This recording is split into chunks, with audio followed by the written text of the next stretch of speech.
Hello friends, आप सभी को नमस्कार। मैं हितेश कुमार एक बार फिर से आप सभी का ज्ञान कोश यूट्यूब चैनल में स्वागत करता हूं। आज है 13 मार्च और 13 मार्च से जितने भी करंट अफेयर्स बनेंगी वो हम आज की वीडियो में चर्चा करेंगे। इस वीडियो का पीडीएफ आप सभी को ज्ञान कोश टेलीग्राम चैनल पे मिल जाएगा या ज्ञान कोश नाम से ही फेसबुक पेज है, आप लोग वहां से भी इसके पीडीएफ को डाउनलोड कर सकते हैं। तो ये पीडीएफ को डाउनलोड करने की प्रक्रिया थी। अब हम बढ़ते हैं आज के करंट अफेयर्स की तरफ। तो आज के करंट अफेयर्स को एक एक करके हम पढ़ते हैं। सबसे पहला प्रश्न आप लोगों के सामने है कि दांडी मार्च की 91वीं वर्षगांठ को किसने हरी झंडी दिखाई गई। तो देखिएगा, दांडी मार्च जो 1930 में हुई थी उसकी 91वीं वर्षगांठ को किसने हरी झंडी दिखाई है। तो ये जो हरी झंडी दिखाई गई है ये दिखाई गई है हमारे देश के प्रधानमंत्री नरेंद्र मोदी द्वारा। तो ये इसका आंसर जो है ये इसका बी ऑप्शन सही रहेगा। तो ये जानकारियां यहां से मिली, लेकिन क्या है इसके बारे में पूरी जानकारियां जो है वो हम अगली स्लाइड में पढ़ते हैं। तो बात करते हैं इसके बारे में। देखिएगा, दांडी मार्च की यात्रा जो है वो उसकी 91वीं वर्षगांठ को हमारे देश के प्रधानमंत्री नरेंद्र मोदी ने हरी झंडी दिखाई है। कब दिखाई गई? तो ये 12 मार्च को अहमदाबाद से ये हरी झंडी दिखाई गई है। बात कर लेते हैं कि महात्मा गांधी के नेतृत्व में 78 लोगों ने 12 मार्च को 24 दिवसीय यात्रा शुरू करी थी, जो कि 5 अप्रैल 1930 को जाकर के दांडी पहुंचे थे और उन्होंने वहां पर जाकर के नमक कानून जो था वो तोड़ा था, क्योंकि अंग्रेजों ने नमक पर प्रतिबंध लगा दिया था कि कोई भी यहाँ का व्यक्ति नमक नहीं बना सकता है। लेकिन महात्मा गांधी ने कहा था कि नमक पर हमारे देश का अधिकार है और हम नमक बनाएंगे। इसी यात्रा को देखते हुए उन्होंने ये यात्रा शुरू करी थी, दांडी मार्च यात्रा करी थी और उन्होंने ब्रिटिश शासन का विरोध करने के लिए सविनय अवज्ञा आंदोलन और अनेक इसके साथ साथ और भी आंदोलन चलाए थे। तो ये सारी जानकारी आपको यहां से मिलती है। उसके बाद हम बढ़ते हैं अगले प्रश्न की तरफ। ये जानकारी पूरी तरह से इस पहले प्रश्न को सटीक बनाती है। इसके बाद दूसरा प्रश्न आप लोगों की स्क्रीन पे है कि किस राज्य द्वारा आईबीएम स्टेम फॉर गर्ल्स कार्यक्रम शुरू किया गया। तो ये ऐसा कौन सा राज्य है जिसने कि आईबीएम स्टेम नामक जो फॉर गर्ल्स कार्यक्रम शुरू किया है? तो ये कार्यक्रम शुरू किया है उत्तराखंड सरकार के द्वारा, यानी कि इसका जो ऑप्शन सी है वो आपका बिल्कुल सटीक रहेगा, एकदम सही रहेगा। तो उत्तराखंड के द्वारा ये कार्य किया गया है। अब बात कर लेते हैं इसके बारे में और जानकारियां जैसे कि आईबीएम ये उत्तराखंड सरकार ने शुरू किया है। इसके तहत क्या होगा कि जो 5 जिले हैं, 5 जिलों के 130 माध्यमिक और उच्च माध्यमिक स्कूलों में ये शुरू किया गया है।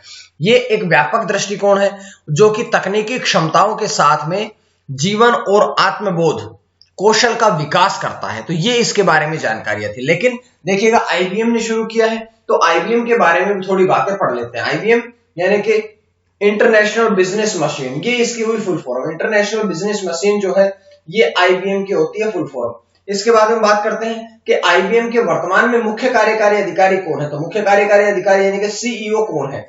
तो इसके वर्तमान में जो सीईओ है वे है अरविंद कृष्णा वर्तमान में आईबीएम के सीईओ है। उसके बाद में बात करते हैं थोड़ी और जानकारी जो कि इसके बारे में हमें मिलती है, वो ये है कि आईबीएम का मुख्यालय कहां पे है, इसका हेडक्वार्टर कहां पे है। तो इसका जो हेडक्वार्टर है वो है न्यूयॉर्क, जो कि यूनाइटेड स्टेट्स में है। उसके बाद में बात कर लेते हैं आईबीएम की स्थापना कब हुई थी। तो आईबीएम की स्थापना 1911 में करी गई थी। उसके बाद में ये जानकारी हमने पूरी तरह से इस प्रश्न से पढ़ ली है। इसके बाद अगला प्रश्न आप लोगों की स्क्रीन पे आता है कि आईओसी अर्थात अंतरराष्ट्रीय ओलंपिक समिति के अध्यक्ष कौन बने हैं। तो अब ये देखिएगा, अंतरराष्ट्रीय ओलंपिक समिति के जो अध्यक्ष बने हैं वे हैं थॉमस बाक। उन्हें निर्विरोध चुना गया है। इसका आंसर ए सही होगा। बात कर लेते हैं कि आगामी 4 वर्षों के लिए उनकी नियुक्ति की गई है। मुख्य रूप से थॉमस बाक जो है वे एक जर्मन वकील है जो कि निर्विरोध चुने गए हैं। निर्विरोध मतलब कि उनके विरोध में मात्र 1 वोट आया था और उनके पक्ष में 93 वोट आए थे। तो इसलिए उनको कहा गया है कि उनकी नियुक्ति जो है ये निर्विरोध करी गई है। उसके बाद में बात कर लेते हैं कि ये उनका पहला कार्यकाल नहीं है, ये उनका दूसरा कार्यकाल है। इससे पहले उन्होंने 2014 में भी इस पद की अध्यक्षता करी थी, जिसके बाद में ये जानकारियां मैंने इस प्रश्न से आपको दी है। इसके पश्चात बढ़ते हैं अगले प्रश्न की तरफ। अगले प्रश्न से बढ़ने से पहले यहां पर दिखा गया है आईओसी के बारे में भी पूरी जानकारियां प्राप्त करते हैं।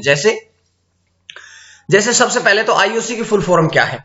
इंटरनेशनल ओलंपिक कमेटी जो है वो आईओसी की फुल फॉर्म है। इसकी स्थापना कब हुई थी? तो 23 जून 1894 में इसकी स्थापना करी गई थी। इसका मुख्यालय कहां पे है?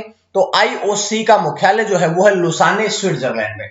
उसके बाद में देखिएगा कि इसकी ऑफिशियल लैंग्वेज कौन सी है, तो इसकी ऑफिशियल लैंग्वेज जो है वो फ्रांसीसी और अंग्रेजी दोनों ही इसकी ऑफिशियल लैंग्वेजेस है। तो इस प्रकार से पूरी जानकारी हमने IOC के बारे में पढ़ ली है। इसके बाद में बढ़ते हैं हम प्रश्न नंबर 4 की तरफ। तो प्रश्न नंबर 4 क्या है? प्रश्न नंबर 4 है कि डच इंजीनियर लू ओटेंस का निधन। अब बात करते हैं कि लू ओटेंस का निधन हुआ है तो उन्होंने किसका आविष्कार किया था? तो उन्होंने जो आविष्कार किया था वो किया था ऑडियो कैसेट टेप का। ऑडियो कैसेट टेप का आविष्कार जो था वो डच इंजीनियर लू ओटेंस ने किया था और इसीलिए अब उनके पश्चात में उनका अब निधन हो गया है। बात कर लेते थोड़ी जानकारी और कि उन्होंने चुंबकीय टेप प्लेयर्स और कंप्यूटर डेस्क टेस्ट की अवधारणा को भी इंजीनियर किया था। तो ये जानकारियां हैं उनके बारे में। मुख्य रूप से वो डच के इंजीनियर थे। ठीक है, तो ये बात जानकारी यहां से मिली। उसके पश्चात पांचवा प्रश्न है कि आजादी के अमृत महोत्सव के उद्घाटन समारोह का अनावरण किसने किया? आजादी के अमृत महोत्सव का उद्घाटन किसने किया? तो देखिएगा यहां से इस प्रश्न का जो आंसर रहेगा वो रहेगा सी, यानी कि प्रधानमंत्री नरेंद्र मोदी ने इस अमृत महोत्सव जो कि आजादी का अमृत महोत्सव है इसके उद्घाटन समारोह का अनावरण किया है। इसके बारे में बात करते हैं कि स्वतंत्रता के 75 वर्ष पूरे होने के उपलक्ष्य में यह समारोह का अनावरण किया गया और साथ ही साबरमती आश्रम से जो स्वतंत्रता मार्च है जो कि पदयात्रा है इसको भी उन्होंने रवाना किया है। यह पदयात्रा आगामी 25 दिनों तक चलने वाले 241 मील की यात्रा तय करेगी जो कि 5 अप्रैल को जाकर के ये यात्रा समाप्त होगी। इसके बारे में ये जानकारी मैंने आपको दी है। अब 5 प्रश्नों के समाप्त होने के पश्चात हम बढ़ते हैं आज के प्रश्न की तरफ। तो आज का प्रश्न आप सभी के लिए है कि top 20 global women of excellence 2021 पुरस्कार का top 20 global women of excellence 2021 का पुरस्कार से किसे सम्मानित किया गया? तो आप लोगों का आंसर ABCD या उसका नाम लिख करके आपने कमेंट बॉक्स में बताना है, जिसके बारे में हम बात करते हैं। उसके बाद में अगला प्रश्न जो कि कल का प्रश्न है कि बैटन ऑफ ऑनर किसे भेंट किया गया? तो बैटन ऑफ ऑनर आप सभी के एकदम सटीक आंसर आए थे कि ये किरण बेदी द्वारा शुरू किया गया था। तो ये जानकारी हमने यहां से पढ़ी है। उसके बाद में छठा प्रश्न कि 1,25,000 कोरोना वायरस मौत को पार करने वाला 5वां देश कौन सा बना? विश्व का 5वां ऐसा देश कौन सा बना है जिसने कि 1,25,000 कोरोना वायरस मौत को पार किया है? तो ये बताइएगा। आंसर इसका 4 ऑप्शन है जिसमें से देखिएगा ऑप्शन ए जो है ब्रिटेन, ये आपका सही रहेगा। ऑप्शन ए ब्रिटेन ऐसा देश बना है जो कि 5वां देश है जिसने कि कोरोना वायरस में 1.25 लाख मौत को पार करने वाला देश बना है। इससे पहले अमेरिका क्रॉस कर चुका है सबसे पहले, उसके बाद ब्राजील, उसके बाद मैक्सिको और चौथे नंबर पर हमारा देश भारत भी ये कोरोना वायरस के 1.25 लाख मौत जो है ये पार कर चुका है। तो इसके बारे में जानकारी हमने बताई कि 4 देश इससे पहले थे, अमेरिका, ब्राजील, मैक्सिको और भारत। ठीक है, तो देखिएगा ब्रिटेन जो है वो 5वां देश बना है। तो ब्रिटेन के बारे में थोड़ी बातें पढ़ते हैं, जैसे कि वृहत ब्रिटेन और जो उत्तरी आयरलैंड का यूनाइटेड किंगडम जो है इसे सामान्यतः यूनाइटेड किंगडम कहा जाता है, यूके कहा जाता है, ब्रिटानिया कहा जाता है, यूके या ब्रिटेन के नाम से भी इसे जाना जाता है। ये एक विकसित देश है जो महाद्वीपीय यूरोप के पश्चिमोत्तर तट पर स्थित है। ये एक द्वीपीय देश है, ब्रिटिश समूह में फैला है जिसे ग्रेट ब्रिटेन आयरलैंड का पूर्वोत्तर भाग और कई छोटे द्वीप इसमें शामिल होते हैं।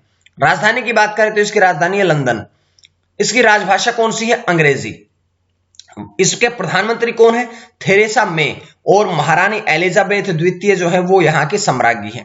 तो ये जानकारी हमने यहां से पढ़ ली है। उसके पश्चात बात करते हैं अगले प्रश्न की तरफ। तो अगला प्रश्न आपकी स्क्रीन पे आता है कि वर्चुअल ट्रेड फेयर का आयोजन कब तक है? वर्चुअल ट्रेड फेयर का आयोजन जो है ये 10 मार्च से 12 मार्च तक आयोजन इसका किया गया, यानी कि इसका ऑप्शन ए जो है वो आपका सही रहेगा। 10 से 12 मार्च तक वर्चुअल ट्रेड फेयर का आयोजन किया गया। तो बात कर लेते हैं थोड़ी और इसके बारे में जानकारी है, जैसे कि कृषि और प्रसंस्करण खाद्य उत्पादन निर्यात विकास प्राधिकरण के द्वारा यह वर्चुअल ट्रेड फेयर का लॉन्च किया गया था। बात कर लेते हैं कि आयोजन 10 से 12 मार्च तक। उद्देश्य क्या है कि कृषि और प्रसंस्करण खाद्य उत्पादों के निर्यात को बढ़ावा देना, कृषि क्षेत्र में एक नया प्रयास लाने के लिए, नया कार्य करने के लिए ये इसका उद्घाटन किया गया है। तो ये इसको लॉन्च किया गया है। तो ये जानकारी हमने यहां से पढ़ी। उसके बाद प्रश्न नंबर 8 की तरफ चलते हैं कि mobile digital movie theatre van को हरी झंडी किसके द्वारा दिखाई गई है?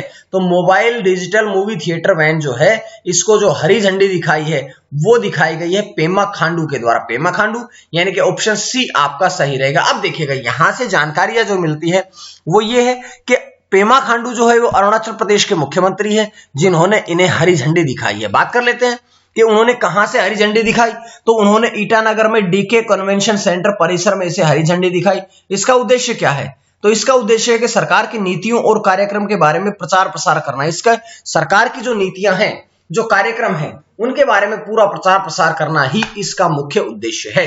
बात करते हैं अरुणाचल प्रदेश में शुरू किया गया है, तो अरुणाचल प्रदेश के बारे में भी थोड़ी जानकारियां प्राप्त करते हैं। जैसे कि इसकी राजधानी कहां है? ईटानगर। अरुणाचल प्रदेश में जिले कितने हैं? 25। अरुणाचल प्रदेश की राजभाषा कौन सी है? अंग्रेजी। इसका गठन कब हुआ था? 20 फरवरी 1987 में। इसके राज्यपाल कौन है? बीडी मिश्रा। और भाजपा के पेमा खांडू इसके मुख्यमंत्री हैं। तो इस प्रकार से पूरी जानकारी मैं आप लोगों के लिए यहां से लेके आया हूं। उसके पश्चात प्रश्न नंबर 9 की तरफ चलते हैं कि प्रधानमंत्री स्वास्थ्य निधि सुरक्षा निधि को किसके द्वारा मंजूरी दी गई है? तो ये हमारे देश के केंद्रीय मंत्रिमंडल ने, भारत देश के केंद्रीय मंत्रिमंडल द्वारा अब प्रधानमंत्री स्वास्थ्य सुरक्षा निधि को मंजूरी दी गई है। बात कर लेते हैं इनके बारे में। इसे स्वास्थ्य और शिक्षा उपकर की आय से स्वास्थ्य के हिस्से के रूप में अनुमोदित किया गया। वित्त अधिनियम 2007 की धारा 136B के तहत इसे मंजूरी दी गई है। तो ये जानकारी ये थी। उसके पश्चात आज का अंतिम प्रश्न आप लोगों के लिए है कि AFC चैंपियनशिप लीग मैचों की मेजबानी किसके द्वारा की जाएगी? तो इसकी मेजबानी किसके द्वारा की जाएगी?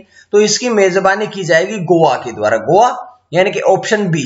तो अब गोवा के द्वारा इसकी मेजबानी की जाएगी। बात करते हैं थोड़े और प्रश्नों की कि गोवा में तो मेजबानी करी जाएगी, लेकिन गोवा में कौन से स्टेडियम में? तो मंडगांव के फतोर्डा स्टेडियम में अब AFC चैंपियन लीग की मेजबानी की जाएगी। एक आखिरी सी बात और पढ़ लेते हैं कि गोवा में हुई है, तो गोवा के बारे में थोड़ी जानकारी प्राप्त करते हैं। जैसे गोवा की राजधानी कौन सी है? पणजी। गोवा में जिले कितने हैं? 2। इसमें 56वें संविधान संशोधन के द्वारा गोवा में 2 जिले हैं। राजभाषा कौन सी है? कोंकणी। गठन कब हुआ था? 30 मई 1987 को। राज्यपाल कौन है? भगत सिंह कोश्यारी। और मुख्यमंत्री हैं यहां से भाजपा के प्रमोद सावंत। तो ये जानकारी हमने यहां से मिली। उसके बाद उम्मीद है आपको ये करंट अफेयर की जो सीरीज है पसंद आ रही है।